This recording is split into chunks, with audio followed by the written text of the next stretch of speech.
Hi there, I'm George and I'm the Head of Customer Success for ClientShare.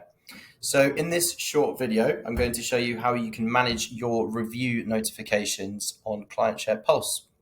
So very simply, you go up to the top right where your profile picture is, you click on your profile, and then you can see here there's a tab on your profile for notifications.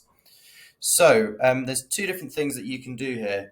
Firstly, you can select the licenses that you wish to receive notifications on. So as an example, you could select all, or as you can see here, I have some specific notifications selected, or accounts selected, sorry.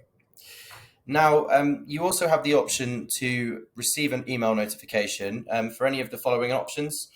So it's important to make sure that you're getting notified for the right things. So typically, the way that this works well is we see account managers, the people that are responsible for sending the reviews. You should receive all of these notifications. Now, this is automatically set up in the platform, so there's nothing to change here. As a senior leader, you might decide that you only want to get a notification when you receive a low feedback score or when a client has requested a follow-up call, but that's completely up to you. So once that's done, you just click Save Changes, and then you'll receive all of the relevant notifications on your reviews going forward. Thanks very much.